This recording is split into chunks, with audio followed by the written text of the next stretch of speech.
महाविकास आघाडीच्या वतीने बदलापूर आणि राज्यात ज्या लहान मुलीवर अत्याचार झाले बऱ्याच ठिकाणी, त्यासाठी राज्य सरकार पूर्णतः अपेक्षित ठरलेलं आहे आणि त्याचा निषेध म्हणून उद्या महाविकास आघाडीच्या वतीने महाराष्ट्र बंदची हाक दिलेली आहे.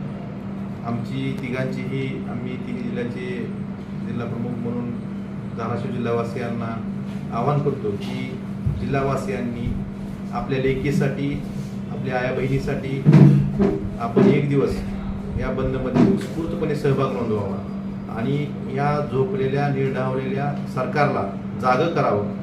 माझी आपल्या माध्यमातून सर्व धाराशिव जिल्हावासियांना विनंती आहे की आपण या बंदमध्ये उत्स्फूर्त सहभाग नोंदवावा. वेळ दिलेली आहे, त्या वेळ काय दिलेली आहे? उद्धव साहेबांनी 2 वाजेपर्यंत उद्धव साहेबांनी सांगितलेलं आहे की 2 वाजेपर्यंत हा बंद पाळण्यात यावा, कारण व्यापाऱ्यांची किंवा विद्यार्थी असतील बाकीच्या लोकांची अडचण होऊ नये.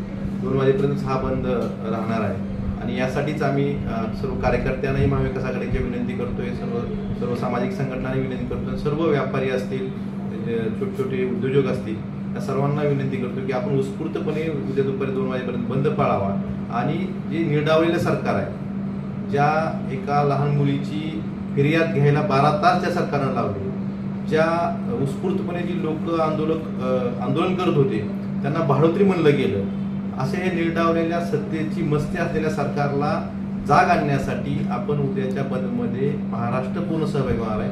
आपण धाराशिव जिल्हावासियांनीही यात उत्स्फूर्तपणे सहभाग नोंदवा अशी आमची विनंती आहे. अत्यावश्यक सेवा काही चालू राहणार आहेत का, किंवा बस सेवा असतील? अत्यावश्यक सेवेबाबतीत ॲम्ब्युलन्स असेल किंवा बाकीच्या ज्या अत्यावश्यक सेवा रोज लागणाऱ्या गोष्टी आहेत, यासाठी आम्ही कुठेही अडथळा आणणार नाही. आम्ही प्रशासनाला सहकार्य करू, पण आमचं सर्व व्यापाऱ्यांना आणि बाकीच्यांना विनंती आहे की आपण यात उत्स्फूर्तपणे सहभाग नोंदवला तर निश्चितच महाराष्ट्र सरकारला एक चांगला धडा यातून निश्चित महाराष्ट्र सरकार जागेवर येईल असं आम्हाला वाटतं.